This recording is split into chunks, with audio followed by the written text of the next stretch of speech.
learning about how to use the cameras. I'm going to try to talk through some of the big points that have to do with running cameras now, and then we'll talk about producer stuff a little bit after that in another video. But let's start. This is going to be kind of all over the place, and we'll just see where we get to. I've written down a list here, so hopefully I stay in some kind of order, but we'll see what happens. Okay, first let's talk about the cameras themselves. Okay, right now the cameras are on the tripods. I've set up 2 cameras on there. These are the 2 cameras we usually run back here, and they're set up the way that we usually run them. So let's just take a step closer and see if we can see how these work here. So the batteries are stored on the bottom side here. So there's this little door, and then there's this little little safety thing, this little white guy right here. We'll let the battery out. So the batteries, we don't store them in it all week.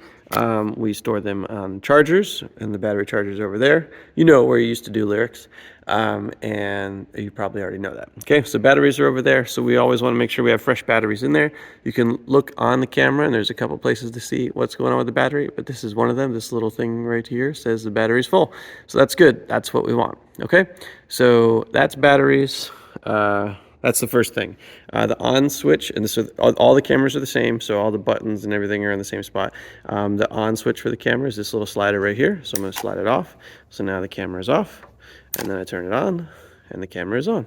Okay, so far we've got batteries and a power switch. Okay, now these screens do articulate, which means we can move them around. We need to be careful with them and not bust them off. One of the connections, actually the only connection that comes into the camera, is to get the video signal out of the camera. So when you now usually I have all this set up, but you still need to be aware of this and understand how it works in case if maybe I didn't plug this in the whole way, or maybe something happened and it got unplugged. So this cord will sit here, and it does kind of hang there, and then it needs to be plugged in. There's a direction to it, so make sure you plug it in the right way. And on the jack there you can see that. Okay, so it plugs in this way, and like this is hard to do with one hand. Okay, but I got it plugged in. And when it's plugged in, so we're looking at this shot right here, right, which is kind of this wide shot. If it's working, we should be able to see that wide shot. And so sure enough, this is camera 3. Camera 3 is selected right now on the switcher, which is something else we'll get to be talking about here shortly. So right now 3 is pressed. If we had 2 pushed, for example, 2 is a different camera, and 1, for example, has no camera on it right now, as does 4. But so let's go back to 3 where we were. Okay, so we've got batteries, we've got the on switch, we've got the cable to get signal out of it. So that's some of the technical stuff. For some of the other cameras, these ones are plugged directly into it. So you see these cords for 2 and 3 go right up this way, and they go to these 2 cameras here. For the other cameras, whether that's the one the other shot we're running right now is the reverse shot, is what we'll call it, that sits on stage and kind of looks out. That uses one of these extenders that's here, and then the shot that's in the studio uses a similar extender. And we'll talk more about that later, but just so you know, eventually everything gets to this switcher through HDMI. This monitor tells you what's going on inside this switcher, and then we send the signal from the switcher out this USB-C cable to the computer, which we'll talk more about later as well. Okay, so now that we've got signal to it, let's talk a little bit about, so we've covered batteries, connections, we talked about cameras a little bit, we talked about the extenders, and we talked about the switcher some more. All right, so all this stuff right here, composition, shutter speeds, aperture, exposure, temperature, and focus, these are all things about how to make what is coming out of the camera look good. So we've got it technically connected, that's great, but now we need to take some creative input to it to make it look the way that we want it to look for the stream. And all these things on this part of the list are about that. All right, so I'm gonna step up here to the camera. I don't wanna work on this one because it's just at a better height for me to be working at. Okay, so first thing is composition on my list. So composition simply means, and a couple things real fast on this tripod. This tripod usually stays kind of locked off because this shot doesn't move around that much. And locked off just means that I can't move it anywhere. So I'm gonna release that. So this one lets the tilt go. So now I can go up and down with it. So if I wanted to look at the backs of people's heads for some reason in the chairs, I could do that.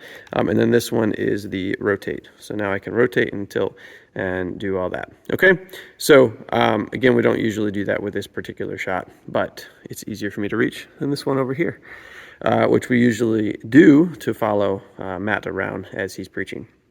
Okay, so composition is what the shot looks like, what's in the frame, what's not in the frame, what are at the edges, and so that's not too hard to understand.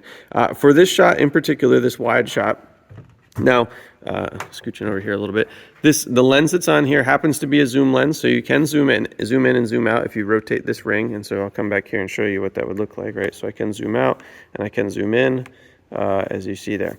Now, where we usually run this is on this particular lens. If you look at the very top when you come up here, you can see these marks here. And so we usually run at 35 millimeters for this shot. And how this shot is composed, and so I'm looking at the screen on the back here to compose it. We usually put the bottom of the frame at like the bottom of the table legs. So I don't know if you can, it's a little hard to see, and it doesn't want to focus, but the altar table that's at the front, you see it's got those clear plastic legs, and I usually make that the bottom of the frame, okay? So once I've got that set, I can actually lock off the tilt here, so that's what I'm gonna do.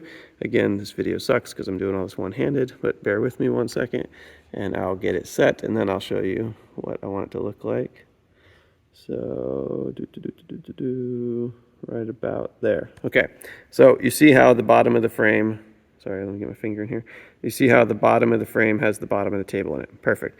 Now, the side to side isn't quite the way that we normally do it because we want to include the drums the whole way as much as we can. So usually I compose it like this. You see how I'm trying to get that closet out of the shot on the left side. So I'm going to keep rotating it right until the closet disappears like that. And then that leaves just enough room for me to fit in the shot when I'm on the stage. So that is how I would compose that shot. That's what it would look like. So that's composition. If we want to talk about composition on some other shots, like if we were to bounce over to this camera. Now there's no subjects on the screen right now because I'm here in the sanctuary by myself. But this is a good time to talk about a thing that that makes shots look better, and that is if you just put your subject in the middle of the screen. Say Doris was here at this keyboard, and if I just put her in the middle of the screen, that might be what you would think would look the best or be what we want to do, but it's actually not. What works best is if you cut the screen up into thirds, and that goes both horizontally and vertically. If you cut the screen up into thirds and try to put the thing you're interested in on those lines, that helps make the shot more pleasing and more what we're looking for. So if I were trying to put Doris in this shot, I'd probably put her, and she's standing right in front of the microphone, I'd probably put her around here or here. And that's probably what I would do for that. Or maybe if I could get her in there, maybe Timothy was there playing bass and he's at that music stand that's in the background there. Maybe we could do something like that. But for composition, for this wide shot, we want to stick with things like this. But when we're getting these closer up shots, then we want to, and especially when the shots are moving around and you're actually recomposing the shot, because you're not really recomposing any other shot except on this camera. And on the same, you want to keep the rule of thirds in mind. Okay, so if you're putting Pastor Matt on there, again, it might be easier to think, okay, well, I want to keep him in the middle, because if I keep him in the middle, when he jumps one way or the other, it'll be better. And that's definitely true for following Pastor Matt around. But if you can keep the rule of thirds in mind and try to break the screen into thirds, and then put your subject on those third lines, it will make it look better. Okay, so that's composition, and there's not much technical about that. It's really just creative. Okay, all right, these next three, I'm going to skip the next three, and we're going to look at temperature first. Okay, temperature has to do with whether or not the shot is blue or orange. And now this is all very confusing because you're seeing on this video that we're making right now, we see the lights in the background, and then we see what it looks like in the camera. And I just want to, I think we can exaggerate it. It's gonna be hard to tell the colors for sure, but I think we can exaggerate it and show what I'm talking about. So this has to do with whether or not the shot is blue or orange. So if I go all the way down here, you see how this is all like very blue? That's not what it looks like in real life. You see how there it looks not that color, right? So the color is off. And this is called temperature white balance, and it goes on this range from sort of blue to orange. And what we're trying to do is make the whites white and not blue or not orange. And so when I came in here, I think this was set around 4,000, and that's about right, and that's based on what light is coming in. So just some more technical details and mumbo jumbo. The lights that are shining down on the stage, the temperature of those lights should be around 3600. If we go back and we push this little Q button, and then you click set color temperature, and then you can roll this wheel on the top to adjust it, or you could use your fingers if you want to tap the screen. You could do it that way. I happen to use the wheel that's on top to rotate like this, and I find that to be easiest for me. So the lights are actually like 3600 that come down from there, but there's all this sunlight that's coming in as well, and sunlight is not 3600. Sunlight is closer to 5600. And so when those add together, and it's not really adding, but there's a little bit of, I mean, it is adding, but it's not proportional. There's a little bit of sunlight coming in there, which makes it, again, in the screen, and it's hard to tell as we take the video of the screen of the other space, about 4000 seems right. Let me show you what happens if this is too high.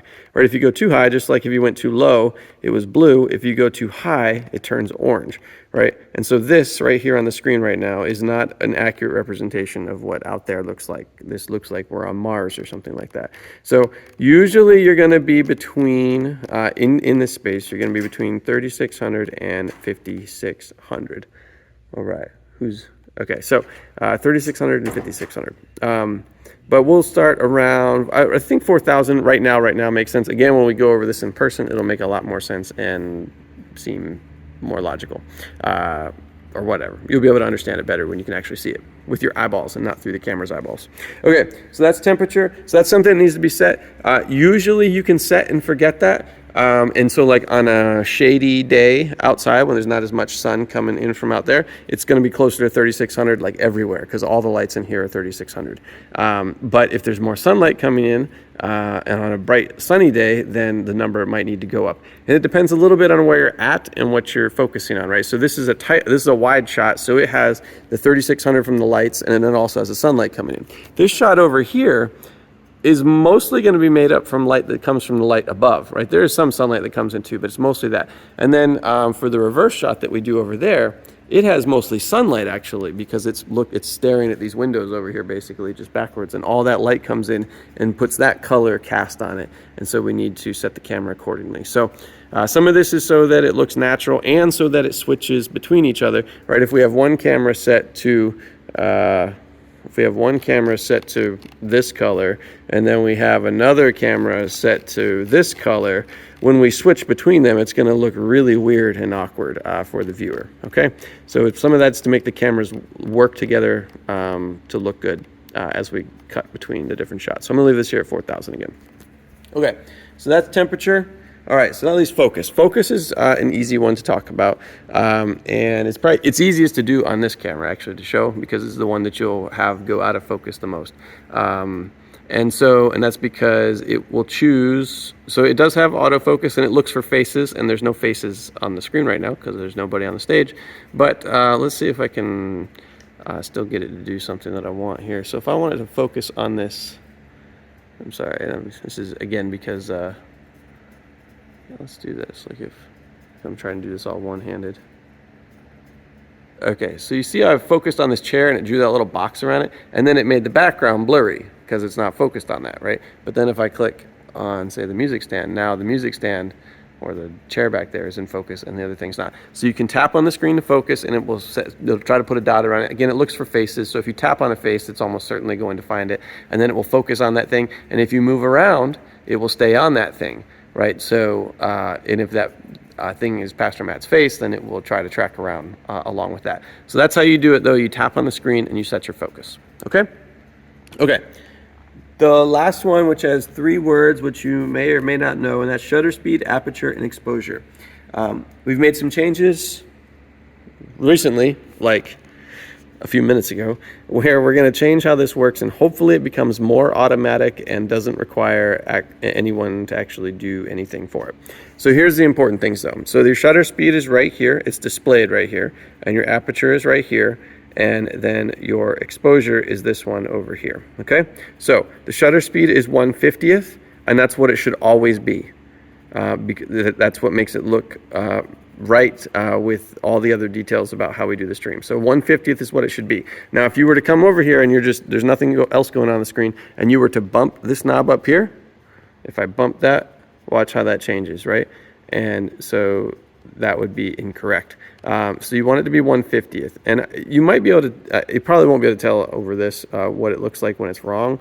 But like if we speed it up, I think, and it doesn't work well on this wide shot, but I'll show you when we're here in person. You can kind of tell when it's wrong, and that's what we want to avoid. But 1/50th is what it should be. So if you see it's not set to 1/50th, you should come up here and you should fix it, put it back to 1/50th. You can also, like all these things, you can click on it. Well, if you actually click on it, and then you can adjust it and leave it from there. Okay, so that's something you can do. All right, 2.8. So that's the aperture. And I should have said, these three things are what affect whether or not the shot, it's what we call the exposure of the shot. And so that's whether or not the shot is too bright or too dark. Now, right now, it's set up in a way that, so I'll change something so that we can see whether or not it's too bright or too dark. Okay, so if you look at this shot right here, this is not representative of what's going on out there, and you can't see any of the detail because all the detail is lost into just darkness. This does help us actually see the screen pretty well, but we don't actually care about seeing the screen. That's not what we're trying to show with this shot. We're trying to show the people. So I will manually manipulate a setting here to show you what it looks like to correct it. But again, all this should be automatic. This is just to get the idea what does overexposed or underexposed look like. So I'm going to show this right now in the case of overexposed, and the camera we're making the video with is trying to correct it, but you can see how that's too bright. I wouldn't be able to see people's faces. That would all just blur together. It would be overexposed. It'd be overblown. You wouldn't be able to make out the detail. So it's important to set that correctly. So I'm going to set this back to auto, which is the new thing we're doing here, is setting this to auto and letting the camera decide. And it seems to do a reasonably good job at it. And then if we, the other thing that comes in with aperture, usually we want to keep this as low as we can, as low of a number, right? So you can control that with this dial here. So if I run this dial, and I'll show you how that, right, it spins like this. So this dial, and you see how those numbers are changing from 2.8, up to higher numbers. Usually you want to keep it as low as it go. Each lens has a little bit different what its lowest number is. This lens happens to be 2.8. So no matter how far I spin it to the left, the lowest it gets is 2.8. This lens up here, can go a little bit wider, is what we call that. It can go a little bit lower, and it can go down to f2. So if I come up, I can set this to 2.8 as well, but I can also set it down to 2. And what that does is it lets more light in, and it is generally going to make the shot look better. So the lowest we can make the number, the better. Yes, okay? And then the other thing is auto down here at the bottom, and that's the new setting that we're going to try out. And you shouldn't have to mess with any of this. There's this one number in the middle that we might need to adjust, but we should be able to find whatever the sweet spot is and leave it there. Right now I have it set to plus 2/3 on this camera. On this one I actually have it set to 0, and I think that's going to be okay. But we'll see. We might need to adjust those numbers over time, but just as we go week to week and figure out what's going on. But I think that this should work, and you shouldn't have to mess with anything that determines the exposure, whether it's shutter speed, aperture, or what we call ISO. But you do need to confirm that your shutter speed is 1/50th, and you need to usually just make sure that your aperture is as wide as it'll get, as low of numbers as it can get, and then make sure ISO is set to auto. If you do that, the shot should turn out okay. And again, it's a little bit of a work in progress. We'll see how it goes. Okay, so that's everything on my list that I wrote right now for camera stuff. And we're going to talk, so focus, temperature, exposure, aperture, shutter speed, composition. We talked about batteries, talked about connections. We talked about the camera extenders. We're going to talk some more about those maybe as we go on a little bit of a tour. And we'll talk some more about the switcher as we talk more about production. So that's a lot. That looks like coming up on 19 minutes of stuff, which is a lot that I threw at you. And it was kind of all over the place. We'll talk more and see you soon.